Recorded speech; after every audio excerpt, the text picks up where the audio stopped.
नमस्कार दोस्तों, इन्फ्राटॉक्स के नए एपिसोड में आपका स्वागत है। तो चलिए शुरू करते हैं। पहली खबर की शुरुआत करते हैं तमिलनाडु से, जहां पर दोस्तों तमिलनाडु सरकार के द्वारा एक नई इलेक्ट्रॉनिक इंसेंटिव स्कीम को अनवेल कर दिया गया स्टेट के अंदर। और यहां पर वो इलेक्ट्रॉनिक कंपनीज जो तमिलनाडु में उनकी फैक्ट्री सेटअप करेंगी, उनको तमिलनाडु सरकार के द्वारा इंसेंटिव दिए जाएंगे। दोस्तों इलेक्ट्रॉनिक सेक्टर में आप जानते हैं कि तमिलनाडु हमारे देश की one of the Pioneer state है, क्योंकि हमारे देश में सबसे ज़्यादा इलेक्ट्रॉनिक एक्सपोर्ट्स तमिलनाडु के द्वारा किए जाते हैं। और क्योंकि यूएस की टैरिफ पॉलिसी के चलते बहुत सारी कंपनीज उनके मैन्युफैक्चरिंग ऑपरेशंस दूसरी कंट्रीज में शिफ्ट कर रही हैं, तो उन्हीं को अटैच करने के लिए स्कीम यहाँ पर अनवेल की गई है। 30,000 करोड़ रुपीज़ का इसका आउटले है, जहाँ पर camera, display modules, sub assemblies, sensors, PCBs, lithium ion cells, इस तरह के जो इलेक्ट्रॉनिक कंपोनेंट्स हैं उन सबको कवर किया जाएगा। तमिलनाडु सरकार को उम्मीद है कि इसके चलते थाउजेंड्स ऑफ करोड़ की नई इन्वेस्टमेंट आ पाएगी और 60,000 के आसपास नई जॉब जनरेट हो पाएंगी। अगली दोस्तों अपडेट ओडिशा से है, जहाँ पर दोस्तों L&T लोएस्ट बिडर निकल कर आया है उड़ीसा के आईटी टावर्स को लेकर। और अब फाइनली आप कह सकते हैं कि इन आईटी टावर्स का कंस्ट्रक्शन स्टार्ट हो पाएगा। दोस्तों आईटी टावर्स खोरदा डिस्ट्रिक्ट में बनकर तैयार होंगे चंदाका इंडस्ट्रियल एस्टेट के अंदर। 3 बेसमेंट्स, 1 ग्राउंड फ्लोर, 6 स्टील्स और 15 फ्लोर्स का स्ट्रक्चर होगा, जो खोरदा में आईटी लैंडस्केप का फाउंडेशन रखने का काम करेगा।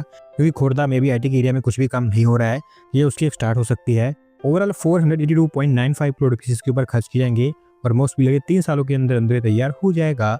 अगली दोस्तों अपडेट अहमदाबाद से है, जहाँ पर दोस्तों Ahmedabad municipal corporation Chandola lake को भी अभी रिजुविनेट करने जा रही है और इसके लिए एक 2 फेज प्लान को अनवील किया गया है। दोस्तों चंदोला लेक एक टाइप का वाटर रिजर्वायर है जो 1200 हेक्टेयर्स के एरिया में फैला है।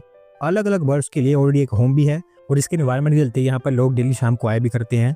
लेकिन over the years illegal Bangladeshi immigrants के द्वारा यहाँ पर काफी इंक्रोचमेंट कर लिया गया है। अब उसको क्लियर किया जा रहा है और साथ साथ अब इसका ब्यूटिफिकेशन भी किया जाएगा। 2 फेज में से पहले फेज के अंदर ब्यूटिफिकेशन ही होगा, जबकि दूसरे फेज में हाई राइज स्काईस्क्रैपर्स यहाँ पर बनाई जाएंगी। काकड़िया लेक के लेंस पर इसको डेवलप करने की बात की गई है, जहाँ पर कई सारी अलग अलग टूरिस्ट फैसिलिटीज बनकर तैयार होंगी। फिलहाल फेज 1 के लिए टेंडर्स फ्लोट कर दिए गए हैं। अगले 2-3 सालों के अंदर अंदर दोनों फेज आपको कंप्लीट होते हुए दिखाई देंगे।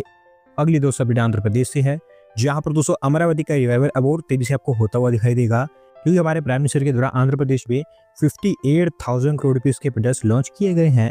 दोस्तों बेसिकली 58,000 करोड़ में से अराउंड 50,000 करोड़ रुपीज तो अमरावती के लिए है, जहां पर legislative assembly, high court, secretariat building और हाउसिंग के लिए 11,240 करोड़ रुपीज, 320 किलोमीटर का ट्रंक इंफ्रास्ट्रक्चर, अंडरग्राउंड यूटिलिटीज और फ्लड मिटिगेशन के लिए 17,400 करोड़ रुपीज, 1,281 किलोमीटर का रोड इंफ्रास्ट्रक्चर जिसमें साइकिल ट्रैक्स और इंटीग्रेटेड यूटिलिटीज भी होंगी, उसके लिए भी 20,400 करोड़ रुपीज खर्च किए जाएंगे।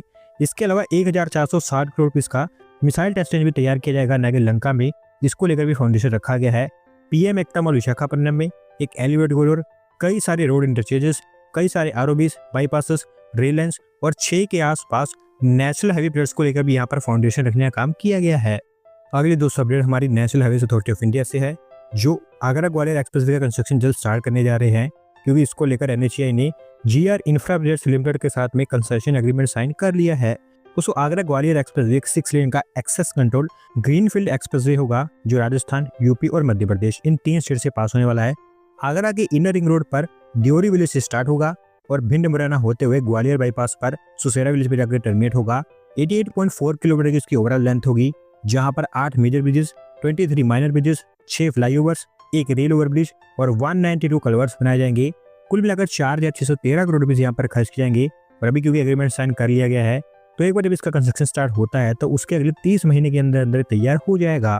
अगली दोस्तों अपडेट केरला से है, जहां पर दोस्तों हमारे प्राइम मिनिस्टर के द्वारा केरला में विजिंजम सी पोर्ट को लॉन्च कर दिया गया है और अभी फाइनली भारत का पहला डेडिकेटेड कंटेनर ट्रांसशिपमेंट पोर्ट तैयार हो गया है। दोस्तों विजिंजम सी पोर्ट एक all weather deep sea port है, जिसको अडानी ग्रुप के द्वारा तैयार किया गया है। हालांकि यहाँ पर मेजोरिटी स्टेक केरल सरकार के पास में है, लेकिन 9.5% स्टेक हमारी भारत सरकार के पास, जबकि 28.9% स्टेक अडानी ग्रुप के पास में है।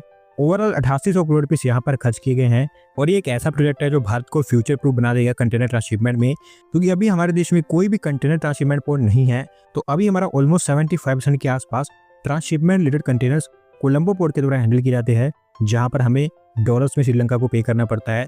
लेकिन अब क्योंकि ये फैसिलिटी भारत में तैयार हो गई है, तो अब हम भारत में ये काम कर पाएंगे और हमारा पैसा भी भारत में ही खर्च होगा। अगली दोस्तों अपडेट महाराष्ट्र से है, जहाँ पर दोस्तों महा मेट्रो नासिक के लिए एक नए मेट्रो वेरिएंट को इंट्रोड्यूस करने का प्लान कर दी है। और अभी इसके चलते आप ये भी कह सकते हैं कि Nashik metro neo project cancel हो चुका है। दोस्तों नासिक में पहले rubber tyre based metro station को चलाने की बात की गई थी, जिसको मेट्रो नियो भी कहा जाता है। लेकिन हमारी सेंट्रल गवर्नमेंट का यह मानना है कि जब से नासिक एयरपोर्ट ओपन किया गया है, तब से नासिक का ट्रैफिक पैटर्न एकदम चेंज हो चुका है। तो ऐसे में मेट्रो न्यू सूटेबल नहीं है नासिक के लिए। इसी कारण महा मेट्रो को कहा गया है कि वो एक नए मेट्रो वेरिएंट को लेकर यहाँ पर एक्सप्लोरेशन स्टार्ट कर दें, जिसको लेकर एक मोबिलिटी प्लान सर्विस स्टार्ट भी हो चुका है। अगले 6 वीक के अंदर अंदर कंक्लूड कर लिया जाएगा और इसी के बेसिस पर नासिक मेट्रो की डीपीआर भी रिवाइज की जाएगी और ये भी क्लियर हो जाएगा कि हमें यहाँ पर कौन सा सिस्टम इंट्रोड्यूस होता हुआ दिखाई देगा। अगली दोस्तों सिमिलर से अपडेट आंध्र प्रदेश से है, जहाँ पर दोस्तों विशाखापट्टनम मेट्रो प्रोजेक्ट के ऊपर काम भी आगे बढ़ता हुआ दिखाई दे रहा है और इसको लेकर Andhra Pradesh metro rail corporation limited ने रिक्वेस्ट फॉर प्रपोजल फ्लोट कर दिए हैं। दोस्तों विशाखापट्टनम मेट्रो को भी कुछ हफ्ते पहले हमारी भारत सरकार की अप्रूवल मिली है और क्योंकि आंध्र प्रदेश सरकार इसको लेकर काफी ज्यादा एम्बिशियस है, तो उन्होंने अब इसको लेकर कंसल्टेंट हायरिंग भी स्टार्ट कर दी है। टोटल 3 मेट्रो लाइन्स यहाँ पर बनाई जाएंगी। पहली विशाखापट्टनम स्टील प्लांट जंक्शन से कोमाडी तक 34.4 किलोमीटर, दूसरी गुरुद्वारा जंक्शन से ओल्ड पोस्ट ऑफिस तक 5.08 किलोमीटर, जबकि तीसरी 30 चितलापल्लम से चिन्ना वाल्टियर तक 6.75 किलोमीटर। कुल मिलाकर 46.23 किलोमीटर लंबा मेट्रो कॉरिडोर यहाँ पर तैयार होगा पहले फेज के अंदर विद 42 मेट्रो स्टेशन। 11,000 करोड़ रुपये से ऊपर का खर्च यहाँ पर आने वाला है पहले फेज के ऊपर। अभी जस्ट कुछ दिन पहले यहाँ पर लैंड एक्विजिशन स्टार्ट हो गया था और अब इसके साथ साथ कंसल्टेंट हायरिंग भी यहाँ पर स्टार्ट हो गई है। अगली दोस्तों अपडेट दिल्ली में रैपिड रेल को लेकर है, जो अब पूरी तरह से बनकर तैयार हो चुकी है और इसकी फाइनल स्टेज के ऊपर अभी एनसीआरटीसी के द्वारा ट्रायल स्टार्ट किए गए हैं। दोस्तों दिल्ली में रैपिड रेल ऑलमोस्ट पिछले 4-5 सालों से अंडर कंस्ट्रक्शन है, जहां पर टाइम टू टाइम नई स्ट्रेचेस भी ओपन की गई हैं। अभी तक 82 किलोमीटर में से 55 किलोमीटर का पार्ट ओपन हो चुका था न्यू अशोकनगर से मेरठ साउथ तक। दिल्ली साइड पर न्यू अशोकनगर से सरायकाले खान तक का पार्ट भी ऑलरेडी तैयार हो गया है, जिसके ऊपर ट्रायल स्टार्ट हो चुके हैं। और अब मेरठ साइड पर जो आखिरी 17 किलोमीटर की स्ट्रेच है मेरठ साउथ से मोदीपुरम के बीच में, उसके ऊपर भी ट्रायल स्टार्ट हो चुके हैं। कंस्ट्रक्शन का जितना भी यहाँ पर काम था वो सबके सब कंप्लीट हो चुका है। एनसीआरटीसी का कहना है कि जैसे यहाँ पर प्रिपरेशन चल रही है, जून तक आपको एक पूरा का पूरा रैपिड रेल कॉरिडोर ओपन होता हुआ दिखाई देगा। अगली दोस्त अपडेट महाराष्ट्र सरकार से है, जिन्होंने स्टेट के लिए एक नई शिप बिल्डिंग पॉलिसी को अप्रूवल दे दी है और इसके थ्रू महाराष्ट्र को शिप बिल्डिंग में भारत का एक मेजर हब बनाया जाएगा।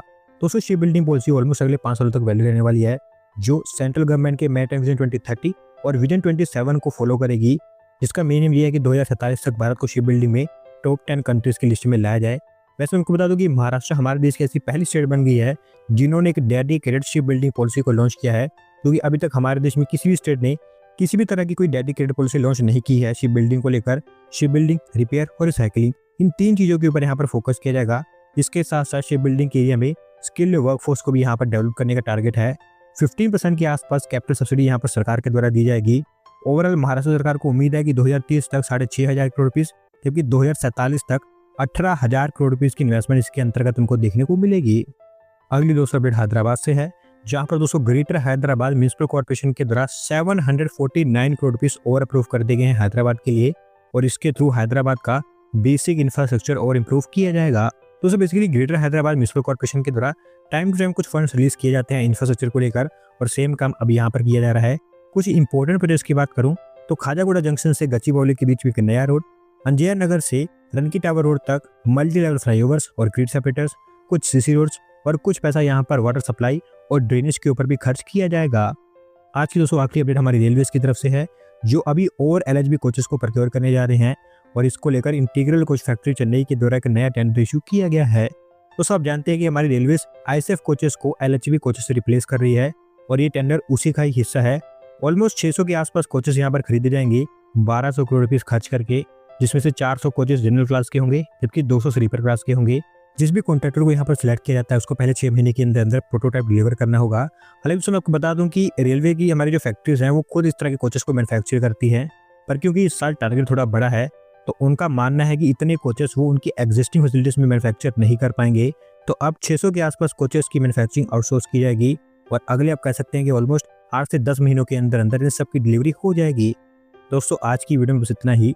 अगर आप अपनी तरफ से अपडेट सबमिट करना चाहते हैं तो डिस्क्रिप्शन में दिए गए लिंक पर क्लिक करके सबमिट कर सकते हैं। और अगर आज की वीडियो पसंद आई हो तो वीडियो को लाइक करें, चैनल को सब्सक्राइब करें। धन्यवाद वीडियो को देखने के लिए।